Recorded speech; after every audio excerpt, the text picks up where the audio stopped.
refurbs, and we're on to S. We're going to talk about sanitary ware, aka bathrooms.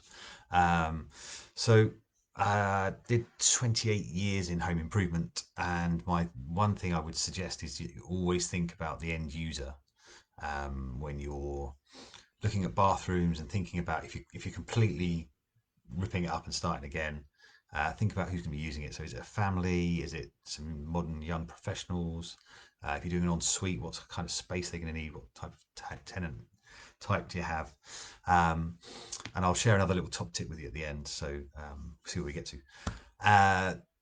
Building regs play a big part in modern houses. If you're refurbishing, just have a little think about uh,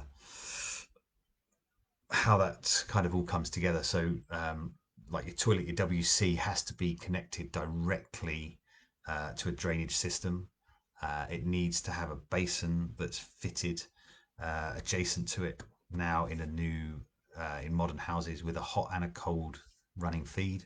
Sounds sounds like something fairly simple, but just need to consider it. And think about soil pipes and things around outside. So if you're refurbishing a house and you want to move some stuff around and it's an investment and it's just going to be a rental property, don't move stuff around unnecessarily. If you're just doing a like for like kind of replacements, or you're just going to give it a really good clean through and a new toilet seat, new cistern handle, that kind of thing, um, just don't go moving it around from one side of a bathroom to another side of the bathroom unnecessarily. Um, the work with pipes and changing soil pipes and all that kind of stuff is just an expense that is unnecessary for a rental property.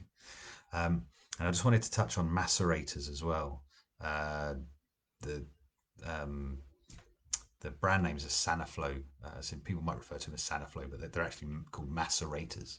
Um, and they kind of end up putting waste through a very small kind of 22 mil pipe rather than a bigger 150 mil type pipe, just so you can have them in strange, in bedrooms and places like that. They're noisy, so if it's like a HMO, just bear in mind that, and the fact that people just chuck all sorts of things down it and they do not react very well, and they're expensive to then have repaired and get the blades changed in them.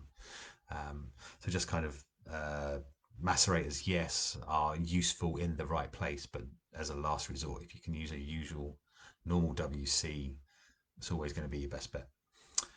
So I said I'd mention a top tip at the end. If you're going on a viewing and thinking about the end user, just take a second. If the toilet seat's down, it's not a horrible grotty type thing that you can sometimes see.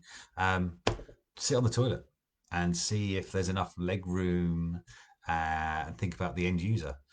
We've recently started doing a renovation and we're going to have to move the toilet by, I don't know, half a foot, because literally there's barely enough leg room, unless you're a child, to sit on the toilet comfortably, because it's way too close to the wall.